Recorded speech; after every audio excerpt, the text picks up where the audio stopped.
My mission in this video is to restore a Sega Mega Drive so that my wife can play Sonic the Hedgehog. I've got to do all this before Christmas Day.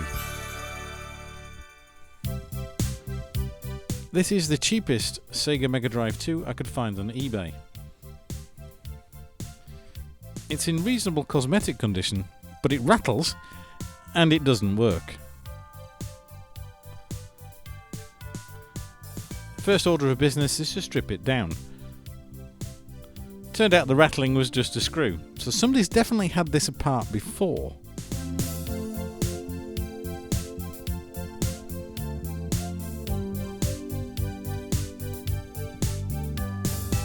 And this isn't quite the type of bug I was looking to have to remove. Generally speaking, it's clean-ish, a little dusty.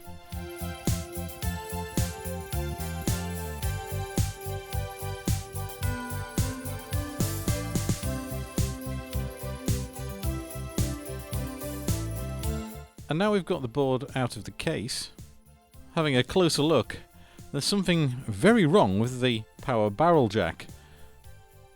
Even Sega's poor quality in the 90s didn't run to sticking it on with what appears to be chewing gum. There's no real electrical connection there, it's just loose. So, digging out the old whatever this is, a little tickle of the soldering iron, and I got it out no problem.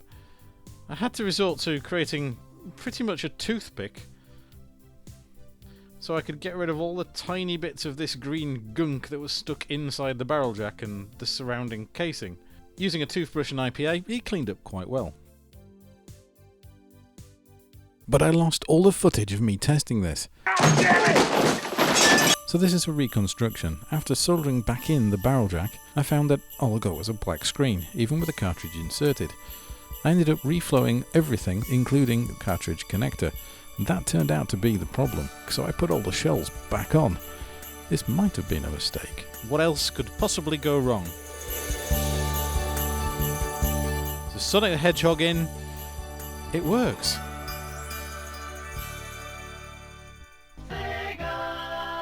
So I plugged in a controller to see if those were as functional as this Sega Mega Drive 2 appeared to be.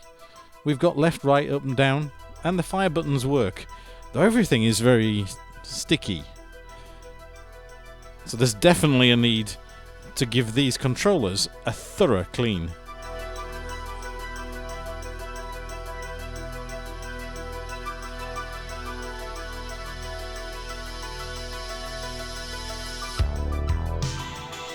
The problems started out when I tried this cartridge. I was assured it was absolutely working when I bought it, and it's really clean. Giving it a quick rub with a cotton bud and isopropyl alcohol, nothing really came off. It still doesn't work.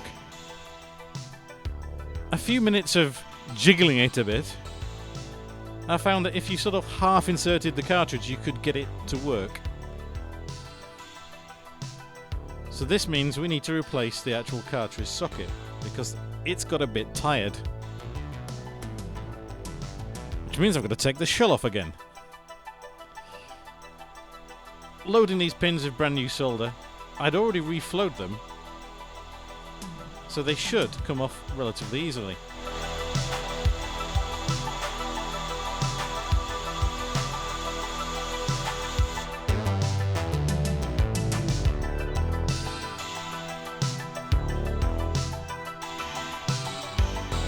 Well, Sega did a bit of belt and braces here by riveting the cartridge slot to the board, which means we're going to have to do something drastic with a drill. So if you don't like drills and PCBs, you should look away now.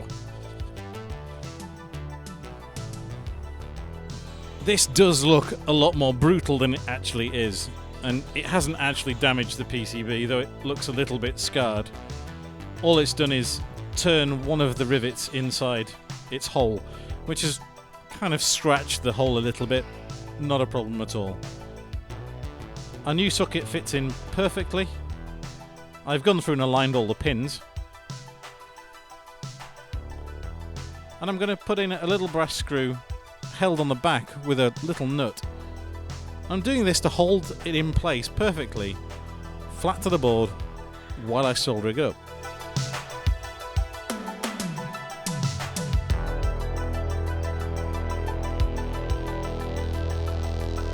Getting a real sense of deja vu at this point, having almost literally just done this on an Amiga 2000.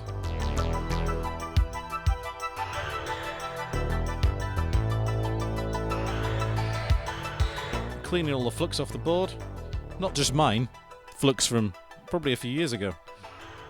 It all looks quite nice and tidy. So time to put it back in the shell, but just the bottom this time, so we can make sure it works before I put the top shell back on.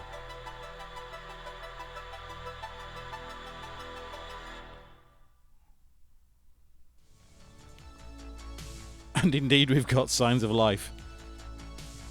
So thanks Sega, we can put this one back in the box.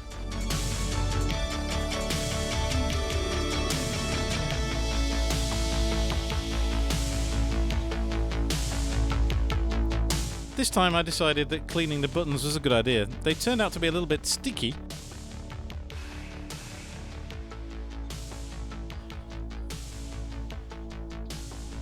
And there wasn't actually an extra spring, which I think there was supposed to be. Again, I lost a bit more footage here, because I actually repaired this by putting in a key spring from an Amiga 1200 keyboard, so there is a little bit of Amiga inside this Sega Mega Drive 2. The first controller is the dirtiest. This has what appears to be a boiled sweet melted inside the A button. You can see the pile of cotton wool buds slowly growing as we go through this process. Cleaning all the contacts on the board, cleaning all the buttons.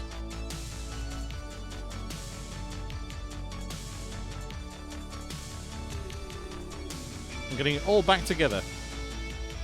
I'm cleaning the outer casings of the case and the controllers with plastic polish. This gives them a really nice sheen and gets rid of any minor blemishes and scratches, and gives them as close to a factory fresh feel as you can get.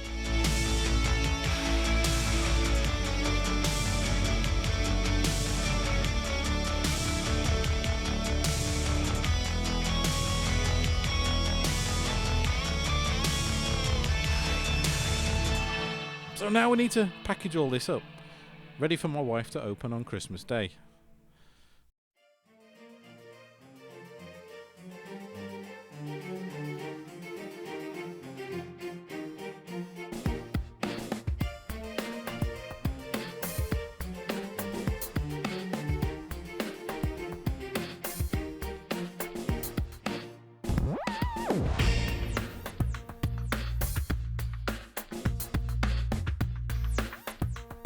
I hope you've enjoyed this.